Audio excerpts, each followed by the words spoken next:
नमस्कार, आप देख रहे हैं देश दिन भर में हूं आपके साथ कीर्ति बिंदल और बुलेटिन का आगाज तमाम महत्वपूर्ण खबरों के साथ कर रहे हैं। प्रयागराज से पहली बड़ी खबर आपको बता दें, माफिया अतीक की दफ्तर में छापेमारी, पुलिस की मौजूदगी में दफ्तर में हो रही है खुदाई।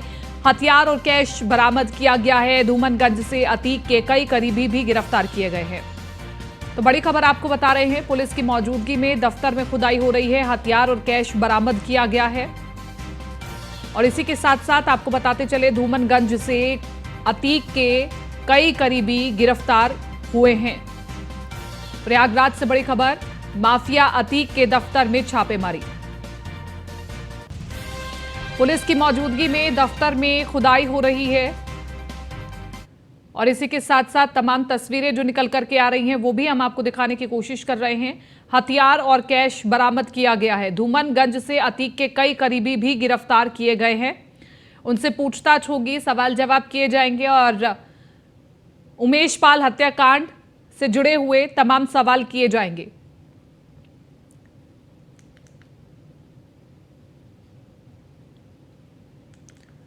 तो प्रयागराज से पूरी खबर आपको बता रहे हैं, जहां पर हथियार और कैश बरामद किया गया है। देखिए तस्वीरें भी हम आपको दिखा रहे हैं। हथियार भी बरामद किए गए हैं, कैश भी बरामद किया गया है और माफिया अतीक के करीबियों को भी गिरफ्तार किया गया है, क्योंकि इनको गिरफ्तार करने से कई महत्वपूर्ण कड़ियां खुल सकती हैं और इसी के साथ साथ और भी लोगों का पर्दाफाश हो सकता है।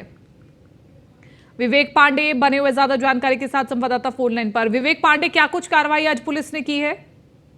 जी, ये प्रयागराज का धूमनगंज इलाका है। धूमनगंज इलाके में जहां माफिया अतीक अहमद का कार्यालय है, इस कार्यालय पर पुलिस कमिश्नर रमेश शर्मा के नेतृत्व में पुलिस ने छापेमारी की। पुलिस को इनपुट मिला था कि यहाँ पर भारी मात्रा में हथियार और पैसे के रखे जाते हैं, जिसको जब जरूरत होती है वो यहाँ पर निकाल लेता है। लेकिन आज दोपहर में पुलिस ने अतीक के कुछ करीबियों को, जो उनके लिए काम करते थे, उनको उठाया है। उठाने के बाद जब उनसे पूछताछ हुई है, पूछताछ के बाद ये खुलासा हुआ है कि इस कार्यालय में, जिसको प्रयागराज विकास प्राधिकरण की टीम ने पहले ही जमींदोज कर रखा है, लेकिन अभी कुछ हिस्सा उसका बचा हुआ है, जहां पर इस तरीके के हथियारों को रखा जाता था और कैश पैसे को रखा जाता था। तो पुलिस ने यहाँ पर छापेमारी की है।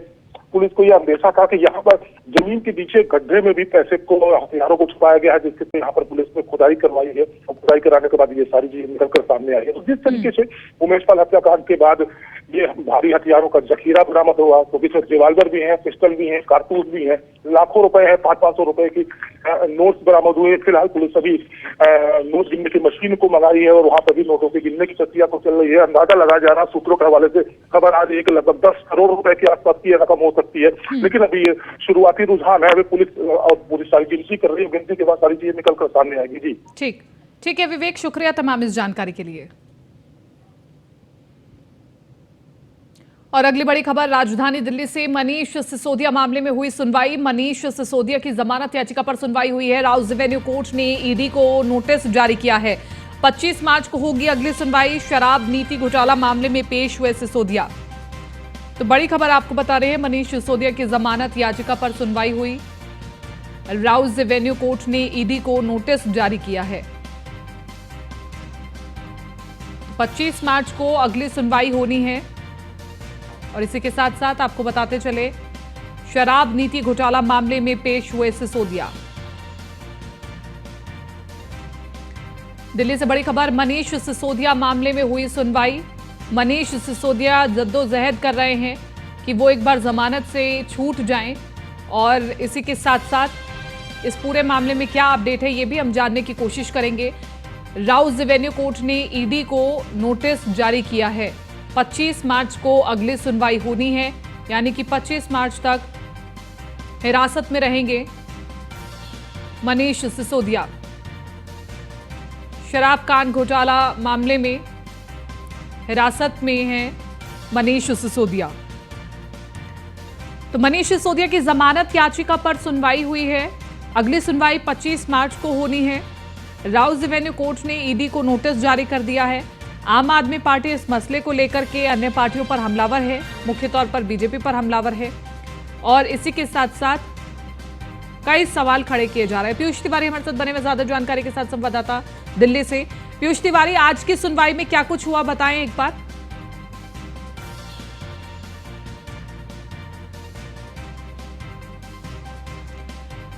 पीयूष, मेरी आवाज आप तक पहुंच पा रही है? जी बिल्कुल, अगर हम बात करें, देखिए आज राउज एवेन्यू कोर्ट में ईडी वाले मामले में भी कहीं ना कहीं सुनवाई हुई है। इसके अलावा सीबीआई वाले मामले में मनीष सिसोदिया को लेकर सुनवाई हुई है। लेकिन जिस तरीके से मनीष सिसोदिया उम्मीद लगाए हुए थे कि आज कहीं ना कहीं जमानत कहीं ना कहीं मिलेगी, और जिस तरीके से आज दलीलें दी गई कि मनीष सिसोदिया का पूरा परिवार दिल्ली में रहता है और मनीष सिसोदिया को जानबूझकर परेशान किया जा रहा है, लेकिन जिस तरीके से सीबीआई ने भी दलीलें दी और सीबीआई ने साफ तौर पे कहा कि जो भी पूछताछ होती है वो सीसीटीवी की निगरानी में होती है। ऐसे में जो आरोप लगाए जा रहे हैं कि उन्हें अलग अलग कमरों में लेकर जाया जा रहा है और पूछताछ के नाम पर उन्हें परेशान किया जा रहा है, तो निश्चित रूप से ये जो आरोप है वो निराधार है। इसके अलावा सीबीआई ने कहा हमारे पास ऐसे होटल्स के जो बिल्स हैं उसकी कॉपीज है और तमाम तरीके के जो पुख्ता आधार है वो है, और इसी के तहत जो है न्यायिक हिरासत में कहीं ना कहीं रखना होगा, नहीं तो ये जो जांच को प्रभावित कर सकते हैं क्योंकि ये प्रभावशाली व्यक्ति हैं। तो तमाम तरीके की दलीलें आज भी सीबीआई की ओर से दी गई है राउज एवेन्यू कोर्ट में। इसके इतर अगर हम बात करें तो जिस तरीके से मनीष सिसोदिया की ओर से पहले भी जो कोर्ट में बातें कही गई थी कि जब भी उन्हें जांच में बुलाया गया वो इस जांच में सम्मिलित हुए हैं और जो भी दस्तावेज बरामद करने थे सीबीआई को, वो दस्तावेज सीबीआई ने बरामद कर लिए हैं। तो निश्चित रूप से कहीं ना कहीं एक बार फिर से इस बात को दोहराया गया है। लेकिन एक बात स्पष्ट है कि मनीष सिसोदिया की जो मुश्किलें हैं वो लगातार बढ़ती हुई नजर आ रही है, चाहे ईडी वाले मामले में बात करें या सीबीआई वाले मामले में बात करें। आज भी जब सुनवाई हुई तो दोनों ही पक्षों की ओर से दलील दी गई, उसके बाद राउज एवेन्यू कोर्ट ने कहीं ना कहीं फैसला सुनाया है और अगली तारीख जो है वो दे दी है। ठीक है पीयूष, शुक्रिया तमाम इस जानकारी के लिए। बीजेपी सांसद रवि किशन शुक्ल ने न्यूज वन इंडिया से खास बातचीत में कहा कि पूरा विपक्ष एकजुट हो जाए फिर भी बीजेपी को नहीं हरा पाएगा। साथ ही कहा कि अखिलेश यादव यह ख्याल छोड़ दे कि बीजेपी को कोई नुकसान कर पाएंगे। हमारे साथ बातचीत करने के लिए बीजेपी सांसद रवि किशन शुक्ला जी हैं। सर, समाजवादी पार्टी ने राष्ट्रीय अधिवेशन किया, विपक्षी दलों को एकजुट करने की कवायद जो है वो कहीं ना कहीं चल रही है। आपको लगता है कि भारतीय जनता पार्टी के लिए 2024 में ये चुनौती हो जाएगी? अरे ये लोग सब लोग मिल के एक साथ पेड़ पर उल्टा लटक जाएंगे, मैं बार बार कह रहा हूँ, तब भी भारतीय जनता पार्टी हमारे प्रधानमंत्री मोदी जी को हरा नहीं पाएंगे। आप इतना जान लें, तो ये आप देख लीजिएगा, तब तक ये विकास की गंगा रहेगी और मोदी जी। धन्यवाद सर। तो ये थे हमारे साथ सांसद रवि किशन शुक्ला जी। अनीस के साथ पीयूष तिवारी, नई दिल्ली। बीजेपी के राष्ट्रीय उपाध्यक्ष दिलीप घोष से न्यूज वन इंडिया ने खास बातचीत की और इस दौरान दिलीप घोष ने राहुल गांधी के बयान पर कहा कि उन्हें माफी मांगनी चाहिए। हमारे साथ बातचीत करने के लिए भारतीय जनता पार्टी के राष्ट्रीय उपाध्यक्ष और बीजेपी के वरिष्ठ नेता दिलीप घोष जी हैं। सर, ममता बनर्जी ने एक बयान दिया है जिसको लेकर अब राजनीतिक गलियारों में इसकी चर्चा हो रही है। ममता बनर्जी ने कहा है कि बीजेपी के लिए टीआरपी है राहुल गांधी, और बीजेपी ही कहीं ना कहीं विपक्ष का चेहरा राहुल गांधी को बनाना चाहती है, इससे बीजेपी को फायदा होगा। आपको ममता बनर्जी के इस बयान से क्या कुछ लगता है?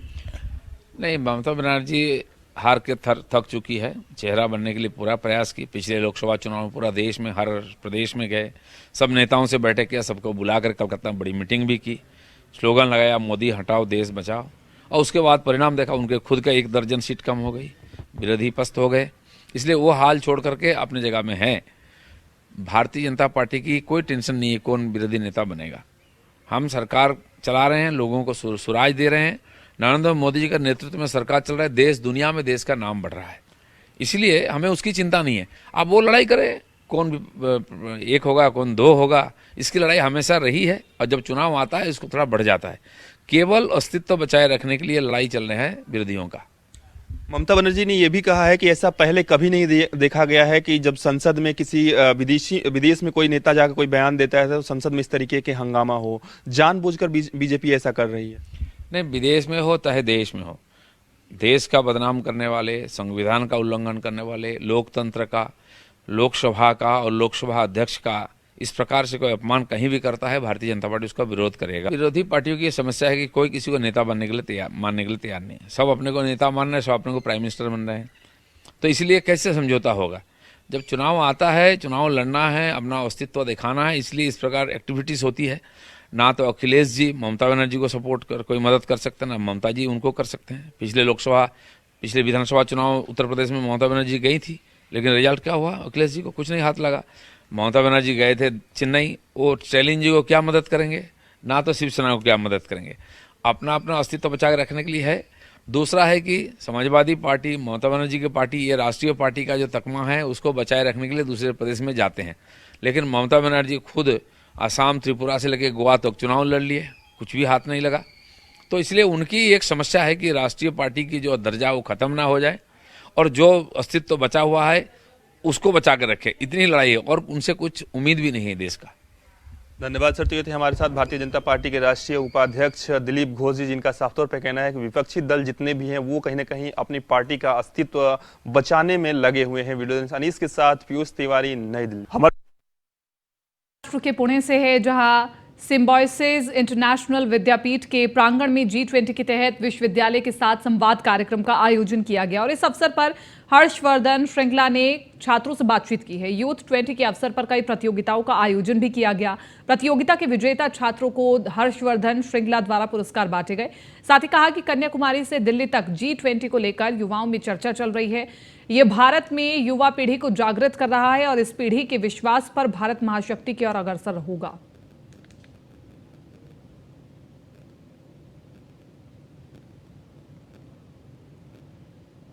महाराष्ट्र की राजधानी मुंबई में झमाझम बारिश देखने को मिली, जिसके चलते लोकल ट्रेनें 10 से 15 मिनट देरी से चली। सड़कों पर जगह जगह ट्रैफिक भी स्लो हो गया। भारतीय मौसम विभाग ने अगले 3 से 4 घंटों के लिए मुंबई, ठाणे, रायगढ़ जिलों के कई इलाकों में बादल गरजने, बिजली कड़कने और 30 से 40 किलोमीटर की रफ्तार से हवाएं चलने के साथ साथ हल्की और मध्यम स्तर की बरसात होने का भी अलर्ट किया है। तो महाराष्ट्र में हर जगह बारिश हो रही है, लेकिन बारिश की वजह से वाहनों की रफ्तार थम गई है।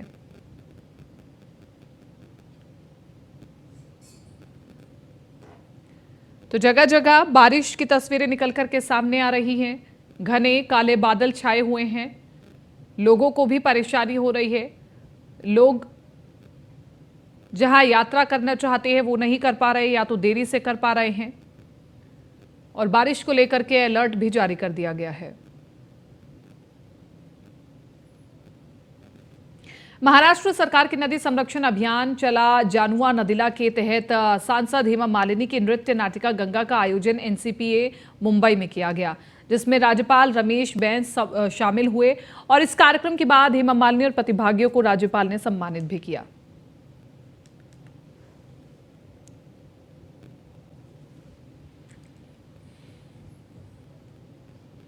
खबर बिहार के किशनगंज से, जहां AIMIM चीफ असदुद्दीन ओवैसी किशनगंज जिले के खड़खड़ी पहुंचे, जहां भीड़ भरी घाट का एक किलोमीटर पैदल यात्रा कर महानंदा नदी के घाट तक का जायजा लिया गया। साथ ही सभा को संबोधित भी किया गया। वहीं ओवैसी ने अपने संबोधन में आगामी लोकसभा चुनाव का आगाज कर 50 से अधिक सीटों पर लोकसभा चुनाव लड़ने का ऐलान किया। तो वहीं बिहार के मुख्यमंत्री नीतीश कुमार और उप मुख्यमंत्री तेजस्वी यादव के साथ प्रधानमंत्री नरेंद्र मोदी पर जमकर निशाना साधा।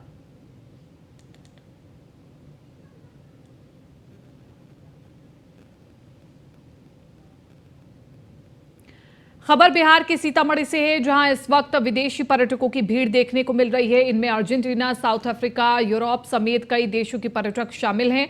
सीतामढ़ी में उन्होंने पुनौरा धाम पहुंचकर माता सीता की पूजा अर्चना की, साथ ही जिले के कई मंदिरों में दर्शन किए। इनमें अधिकांश विदेशी श्रद्धालुओं ने भारतीय पोशाक पहना था और इन्होंने माता सीता और भगवान राम से जुड़े स्थलों और मान्यताओं के बारे में विस्तार से जानकारी ली। आपको बता दें कि पुनौरा धाम माता सीता की जन्मभूमि के लिए विश्व भर में विख्यात है।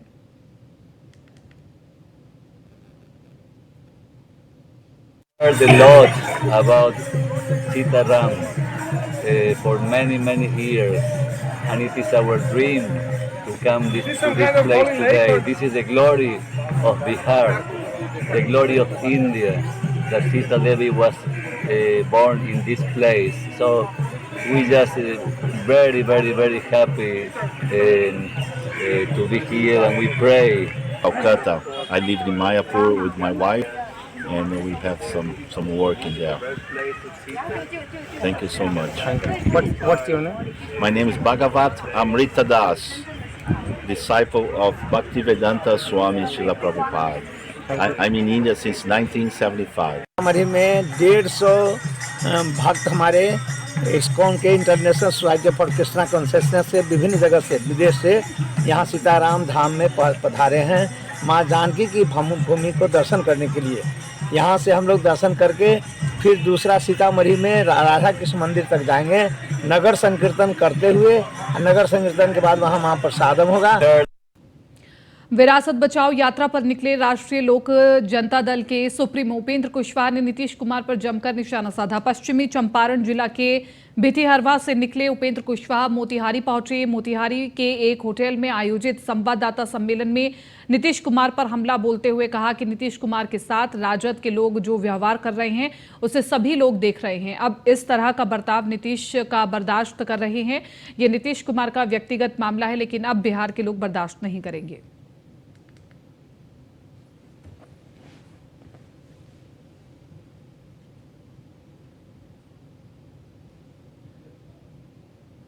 सीतामढ़ी जिले के पुपरी थाना क्षेत्र के झजीहट गांव निवासी भूषण मंडल के बेटे मनीष कुमार ने लोगों से मदद की गुहार लगाई है। आपको बता दें कि मनीष गरीबी की वजह से अपने परिवार का भरण पोषण करने के लिए मेहनत मजदूरी करता है। इधर कुछ दिनों से वो ब्रेन ट्यूमर से ग्रसित हो गया है, जिसमें उसे इलाज के लिए भारी रकम की जरूरत है। डॉक्टर ने उससे ऑपरेशन का खर्च लगभग 10 लाख रुपए बताया है। ऐसे में उसने आम लोगों से मदद के लिए आगे आने का आग्रह किया है।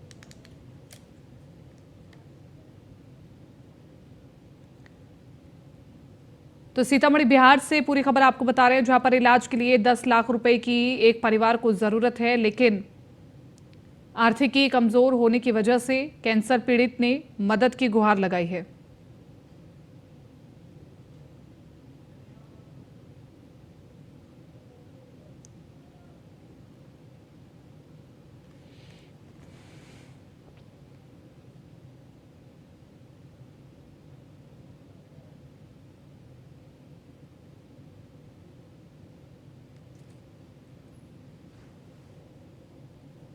ये काफी दुख से परेशान हैं। इसका इलाज एम्स से चल रहा है और मेरे ससुर जी भूषण मंडल, ग्राम पंचायत झजियाट और सीतामढ़ी जिला, और इनको कृपा आप लोग के सहयोग करें।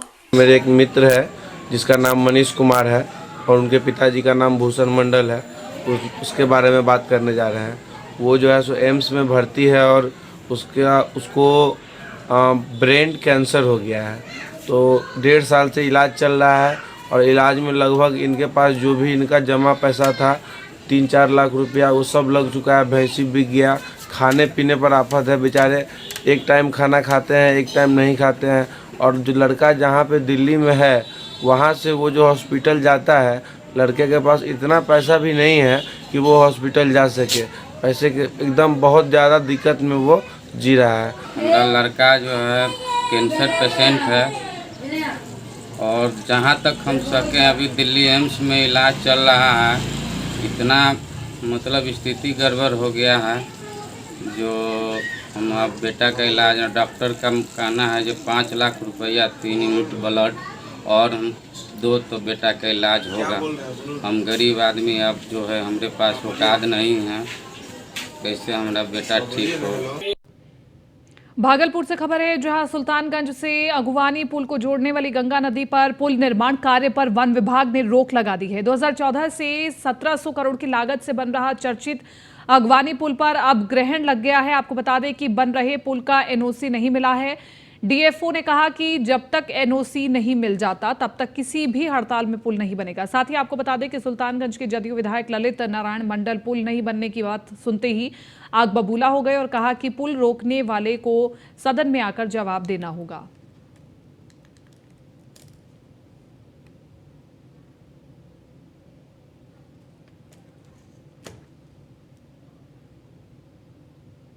पूर्वी चंपारण जिले के चकिया में आयोजित भीम संवाद कार्यक्रम में पहुंचे बिहार विधानसभा के उपाध्यक्ष महेश्वर हजारी और मंत्री सुनील कुमार को भीम आर्मी के सदस्यों ने काला झंडा दिखाया, जिस कारण कार्यक्रम स्थल पर कुछ देर के लिए अफरा तफरी मच गई। जिस दौरान वहां मौजूद पुलिस ने भीम आर्मी के सदस्यों को हॉल से बाहर निकाला। भीम आर्मी के सदस्यों का कहना है कि विधानसभा उपाध्यक्ष को सौंपे गए 9 सूत्री मांग पत्र का उन्होंने फाड़ दिया, जिसके कारण काला झंडा भी दिखाया गया और वहीं विधानसभा उपाध्यक्ष महेश्वरी हजारी ने काला झंडा दिखाए जाने से इनकार कर दिया है। भीम आर्मी का प्रदेश का कोषाध्यक्ष है। क्या नाम हुआ आपका? मेरा नाम हुआ विनय पासवान। क्या विरोध है आपका? देखिए विरोध है, हम लोग अपना 9 सूत्री मांग को लेके उनको सौंपने के लिए जा रहे थे। किन से?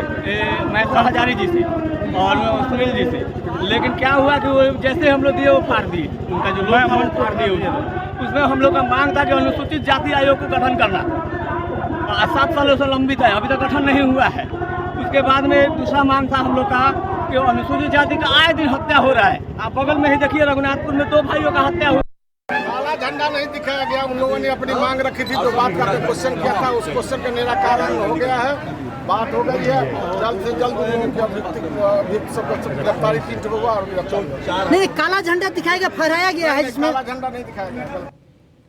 पंजाब से अगली बड़ी खबर, फरार अमृतपाल सिंह के खिलाफ गैर जमानती वारंट जारी। पंजाब पुलिस ने प्रेस कॉन्फ्रेंस कर किया खुलासा। भागने में सहयोग करने वाले 4 साथियों को पुलिस ने किया गिरफ्तार।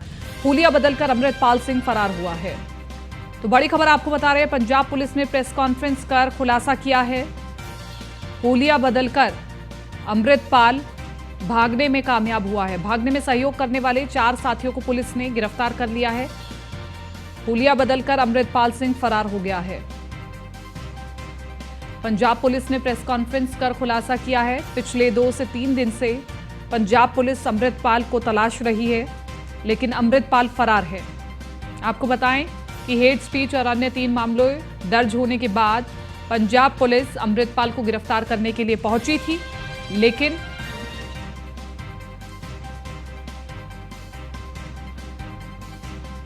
अमृतपाल भागने में कामयाब हुआ। फरार अमृतपाल सिंह के खिलाफ गैर जमानती वारंट जारी हो गया है। बड़ी बात यह है कि अब तक इस पूरे मामले में कई गिरफ्तारियां हो चुकी है।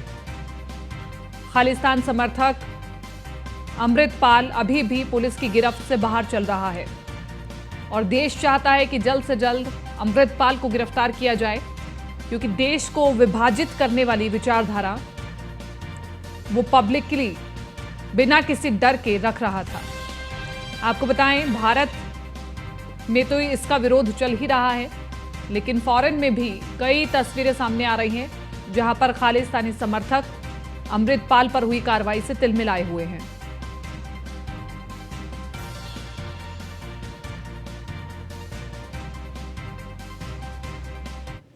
फिलहाल इस बुलेटिन में मेरे साथ इतना ही। दीजिए इजाजत, नमस्कार।